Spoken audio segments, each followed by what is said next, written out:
Hey everybody, welcome to another episode of Brews and Blockchain. Oh, I like it. We talked about doing a rap, but we haven't really got it yet. We haven't figured that out yet. Yeah. Brews and Blockchain. Anyway, we're working on that. So hey, that's decent for you to That's a reason to tune stay in tuned. again. So hey, I'm Brian, And I'm Ross. and you might know us as the Crypto Masters, but we do this other thing called Brews and Blockchain, where we just pick a subject that's hot in the crypto world and talk about it while drinking brews. Yeah, Brian. It's kind of like we were having great conversation over some brews, and I was like, Brian, we should film this sucker, you know? People are going to love this. And if not, we're going to drink some brews. But anyway, Ross, let's talk about our beer. This is called, this obviously came from a brew pub. It's called Freyr's Harvest, and it's a Marzen. Oh, I know. I'm guessing that's a German. I mean, there's an umlaut over the A, if that's possible. yeah. It sounds good. It is. It's from Lore, L-O-R-E, Lore Brewing Company in Indian Land, South Carolina. So Ooh. let me pour you up here, Ross. Get you ready in your little Dixie cup. We are definitely got to improve our steins. Yes, and I would say that's on me this week because I did forget the Steins. That's all right. You know what? But Brian's got a nice... It gives us room to improve, but I can pour this so everyone can see the color of a good Marzen. Ooh. That's a Marzen. The color is actually pretty darn good. I would say that's the sweet spot a lot of times. I don't like it too pale, and I do like a dark Guinness type stout, but a lot of times I like the in-between, and this looks like it. Yeah, it feels like, color. you know, I know we're getting the review later of the beer, but it feels like a good bodied beer. I can have a couple and not be exhausted by it, you know? Good call. Yeah. All right. So last time, we're going to quickly recap where we were on the last show. We talked about the Cardano hard fork. We were about a week, I think, before the Cardano hard fork event. And we talked about, you know, what's going to happen. Would it be a buy the rumor, sell the news type event, or would a successful launch lead to a big price run up? And I would say the launch was very successful, but there was not a price run up, nor was there really a price drop. It was sort of a stayed flat. Yeah. Not too surprising, really, when we talked about that. Then, you know, we date these shows, so it's September 21st. We are in the midst of a dip, market-wide dip, a Bitcoin dip, followed by everything else. So price of Cardano has come down, but no more so from a percentage standpoint than its peers. So anyway, I don't know that we really committed on on where we thought Cardano was going to go, but you know, I'd say no big surprises. Now we also said for sure. that made note that 2 weeks after the hard fork was going to be the summit, the Cardano summit, and so that's going to be right now. It's a Tuesday. That's going to start on Saturday. So I know a lot of people are looking for some price action on that. Yeah, based on that summit, 2 days. I think people are expecting some announcements. For sure. So the price still could move, and that we discussed that as well. So still remains to be seen. And this may be a bold statement, and maybe we should say this in our podcast or our Brews and Blockchain podcast, Brian. This is not financial advice, but it's maybe a bold statement, but this could be teed up for a very good price action for Cardano. The market's just dipped. You've got a big conference coming up. Hopefully big announcements, which I would expect. This could be teed up for a nice little Cardano explosion. I don't know. We'll see. It could be. I'm hopeful. I'm not putting any more in, but I'm sitting back seeing. And I bought the dip. Okay. Yeah. Very nice. Yeah. Well. So anyway, so that kind of segues to our topic of today's Brews and Blockchain, which is the 4-year market cycles that we've seen in the past, based around the halvenings, which happen roughly every 4 years. So our topic we're going to discuss today, Ross, between drinks of brews, is market cycles. So the market cycle, does it still exist? Yeah. Is it still a thing? And if so, when? So in other words, when can the market peak? So let's set a little bit of baseline here, what we're talking about. Yeah. So 2012, there was a halvening. I believe it was November of 2012. Mm-hmm. About 13 months later, in December of 2013, we had the market peak. After that, and we're talking Bitcoin here, okay? And then under the assumption that the alts are correlated, and that's kind of been the fact. Yeah, there's somewhat of a delay, but there's always that delay. Bitcoin pumps, alts pump, yes, but it's correlated. Yeah. So we're really talking about Bitcoin here. So you got the halvening in 2012. About 13 months later, you have a peak in December of 2013. Pretty sharp decline in price, and then slower decline in price, and then flat. That's sort of the cycle we're talking about. Mm-hmm. And it did repeat itself a little bit differently. And the halvening in 2016, that was, I believe, July of 2016 was the halvening. The market peak then was, as many know, was in December of 2017. Mm-hmm. So a little bit longer cycle. So it was 13 months first time around. Second time around, I guess it was like 17 months, 17, 18 months. So a little bit longer cycle. So then we have the halvening in May of 2020.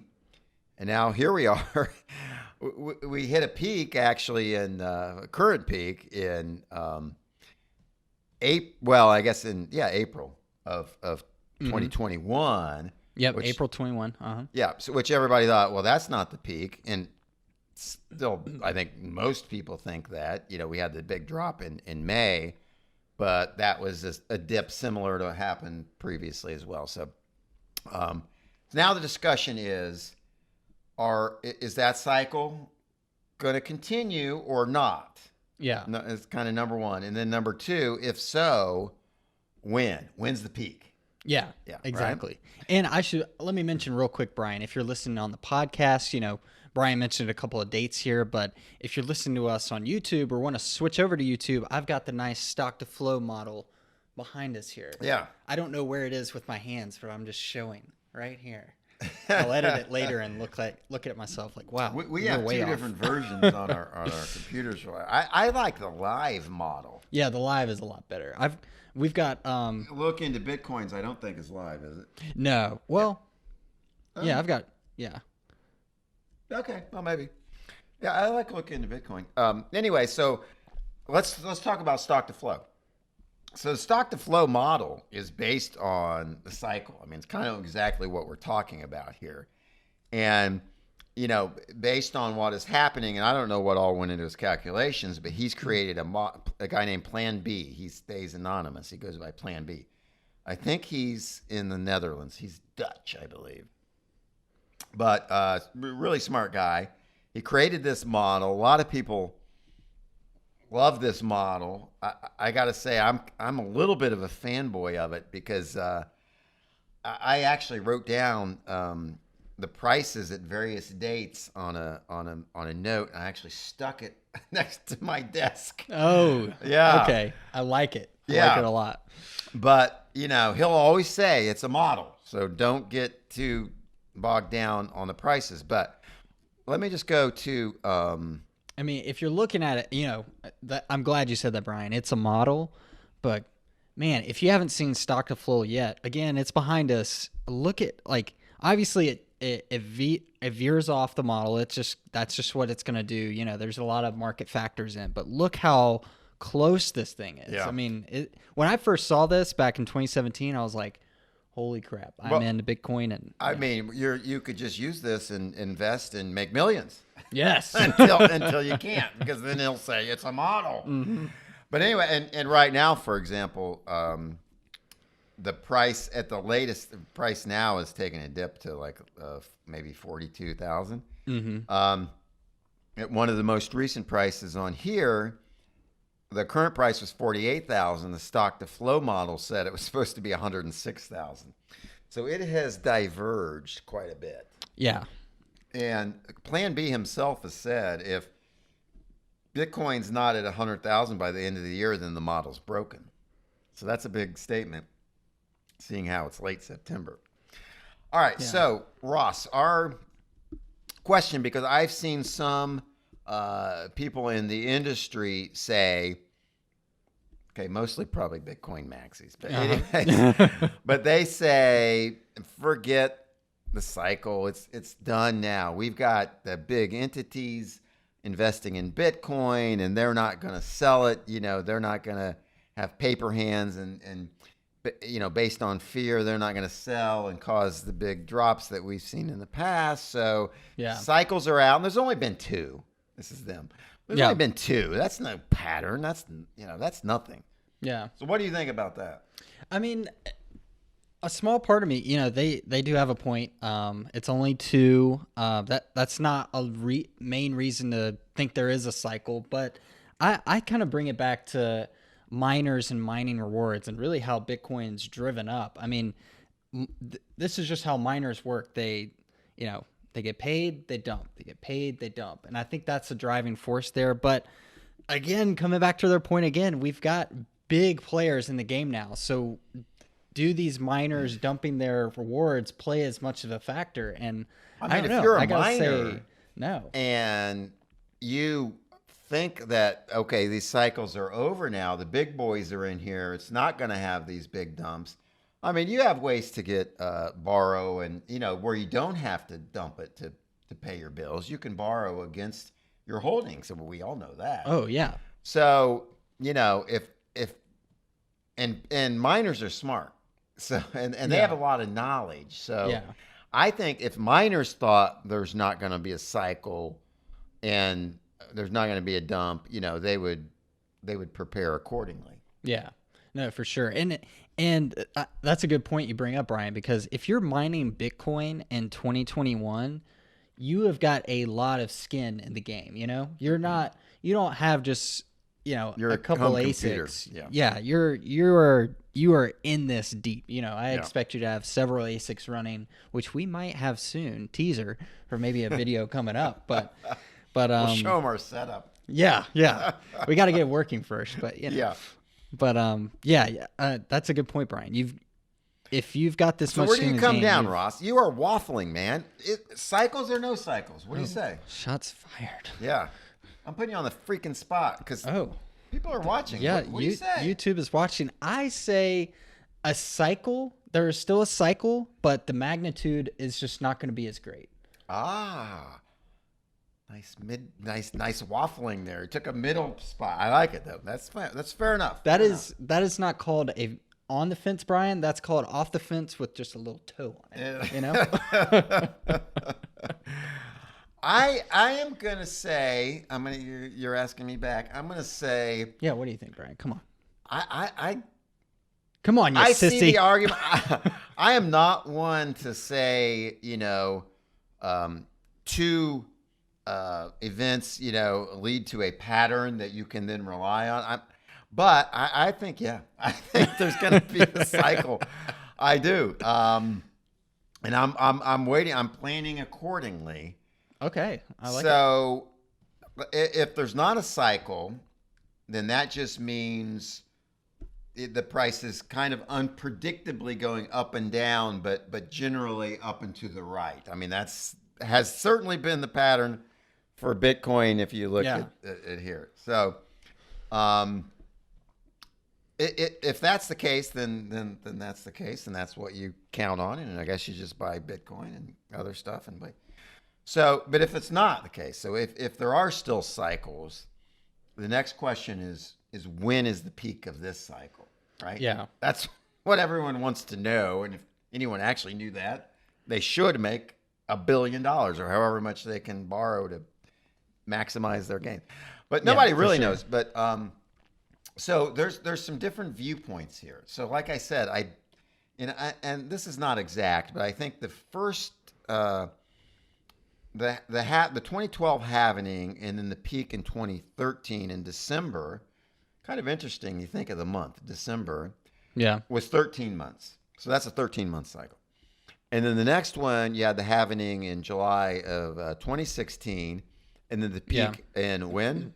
December of 2017. Yep. So the following year in December again. Uh-huh. But now more months. It was a longer cycle. Yep. So that was like 17 months. So are the cycles getting longer? Is that a pattern? Do we add 4 months to it? Is it now going to be 21 months? Yeah. I mean, that's a possibility. I kind of want to. There's some big names. One being Plan B, which I want to talk about. Let me do Plan B, and then we'll talk about the other one. Okay. Yeah. So, Yeah. Show us that tweet. There was a tweet from Plan B. Actually, it was back in June. He retweeted it recently. Up on the screen here. Yeah, he retweeted it recently to show how good it has worked so far. So he says this is back in June after there was a dip, and he said there's a more fundamental reason that we'll see weakness in June and possibly July. But here's the big point. He says my worst case scenario for 2021, and this is priced on chain base. So he says the worst is August will be. Worst case scenario, August will be above 47,000. And it was, but very close to that. Yeah, it was. I mean, that's right on. And then he said, so back in June, you're scratching your head because he said September will be greater than 43,000. So actually will go down, possibly. Yeah. As a worst case scenario. So everybody's scratching their head. Right now, that's looking pretty good. I mean, there's still 9 days left in September. Yeah, 40, and it's right at 43. So what the crazy. heck? But then he says, "Now this is big, everybody. Anybody who needs hopium, take a drink of this." He says in October will be no less than 63,000 by the end of October. By November, no less than 98,000. By the end of December, no less than 135,000. There you go. There's your hopium. 135,000 according to Plan B, the creator of Stock to Flow, Bitcoin Stock to Flow. 135,000 by the end of December. So he has the price rising significantly between now and the end of December. Yeah, I mean, that is crazy significant, Brian. I always like to look at, what's the market cap got to do to get to that point? And holy crap, we're talking, I mean, what is that, 1.5 billion-ish to get to 130? No, even more. More, I think. Yeah, I mean, that's a big move. Yeah. Not going to say I would love to see it, but Yeah. wow, that's a bold statement. So that's one sort of a big name influencer who's sort of, in a sense, given his timetable, and that it's at least going to keep going up until the end of December. Yeah. 2021. We had a recent tweet from another big influencer, and I would like for you to read this, Ross. This is, go ahead. So this is from our main man, Bitboy Crypto. Ben Armstrong. You got to know Ben Armstrong at this point if you're into crypto. And this is his tweet. So I expect Bitcoin bull to top within 2 weeks of September 27th. This bleeds into October, so think about that. All in all, this cycle could wrap up before fall ends. Take your profits off the table if you're in the green. We are right on track. Now, big bold tweet here. What was the date of that? The date of this, okay, I'm glad you mentioned that, Brian. So the date is September 18th. Oh, so that was just 3 days ago. That was 3 days ago. I sent that to you. Yeah. You're the one that I first saw this from. Huge little caveat here. I was just like, go ahead. No, yeah. So huge little controversy here. This tweet has been deleted. Yeah. What's going on there? I am very curious, but Well, I saw that's that. a bold statement. Yeah, I saw that, and I was just like, wow, this he's really going out on a limb here. Yeah. And, so I sent it to you. But let me say this. I like Bitboy. I mean, we both do a lot. I don't know Ben Armstrong at all, but I like Bitboy. I think he's genuine. I think he's open and transparent. Yeah. YouTube quality is Oh, Yeah. I love it. Yeah. Studio is awesome. Wow. But, And he's been around. He's the biggest. I think he's the biggest. yeah. Oh yeah. He has the most followers. So, Yeah. but some people, anybody that big is going to have some people that don't like him, but I'm not in that category. I like Bitboy. And so I was like, really, I wouldn't say, I guess maybe surprised by this. Oh yeah.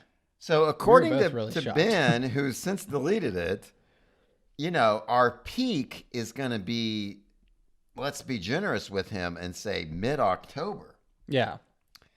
That's not a lot of time between now and the peak, especially with all the red, in the crypto markets the past couple of days. Again, this is all, everything can change in a hurry, no doubt about it, but that would be quite a hurry.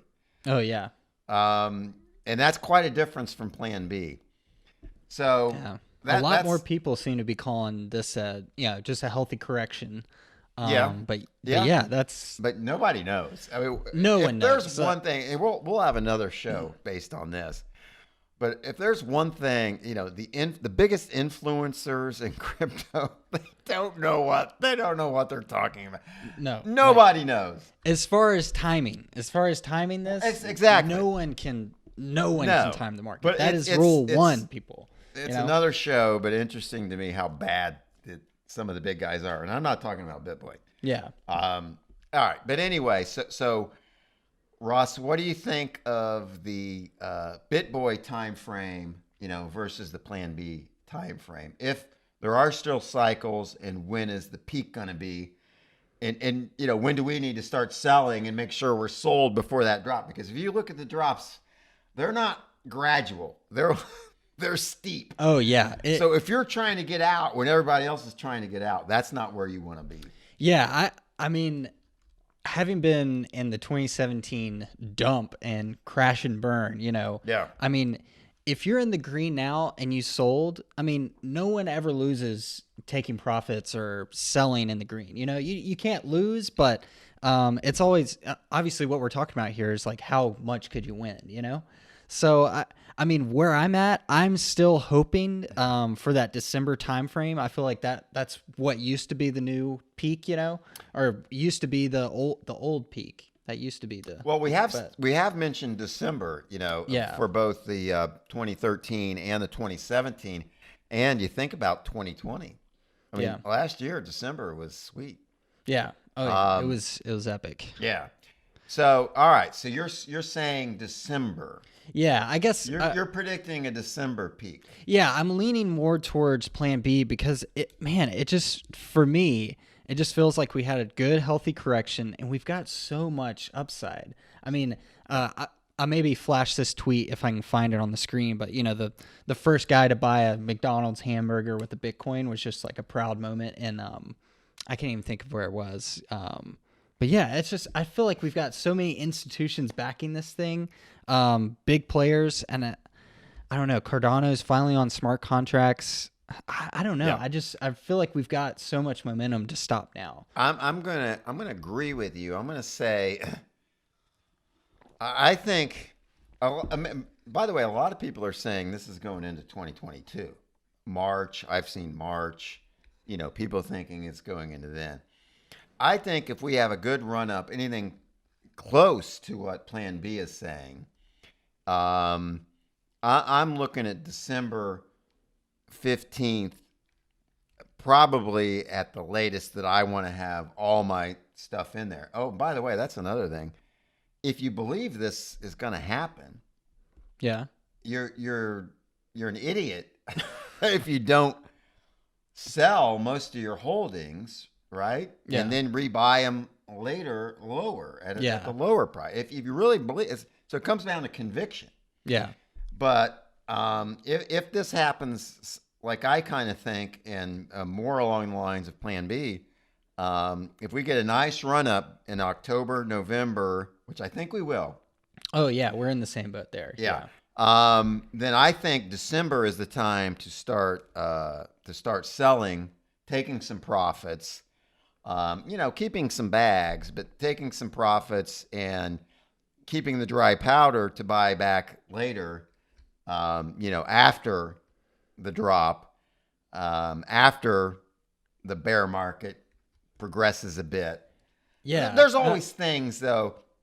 This is Bitcoin we're talking about. There's always some gems that actually perform, and you can find them during the bear market and still make money on that kind of thing. Yeah, no, for sure. And I'd say, just to throw this out there, we've both, taken some profits, very small amount, but on the way up this pump, just to ensure. I mean, I sold Cardano right around $3, just to kind of, make sure I've, for personal reasons, and just to make sure I'm in the green, at least say I'm in the green. I sold a little bit to pay my power bill, but that's about all. Yeah. I mean, you've got to, like, Bitboy did a great rant one day. I loved it. Like, guys, you have to take some profits. Yeah, he's he's been good at saying that. Yeah. Yeah, I mean, if you have Lark Davis says the same. Yeah, Crypto Yeah. Lark, another guy I like. Yeah. Yeah, you have to take some profits. And for me, like, taking profits is different. That's anything under, like, very small percentage of my portfolio, like well under 10%. Oh yeah, I've like, not come close to that. Of course, now with this dip, I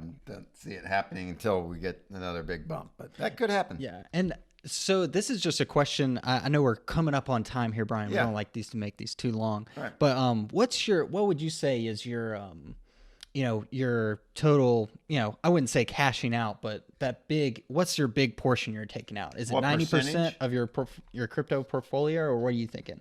I should, if I'm convicted that this is going to happen, I should do 90. Yeah. So I'm going to try for 90. Okay. Yeah. What about you? I think we're in the same boat there.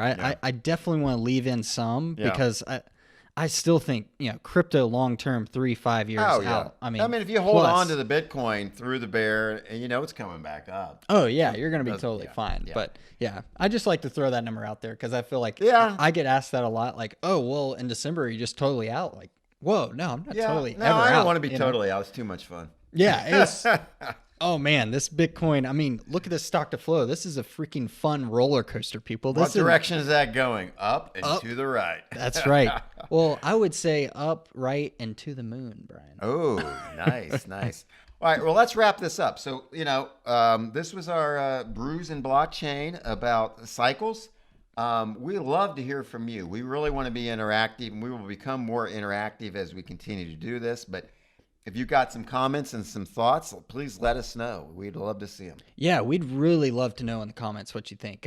Driving discussion here is just a great part of it. Because you know what? We don't know it all, and we admit it. No, and no one should. I mean, That's this is ever changing. And I would say one final thought, Brian. What's your score of the beer?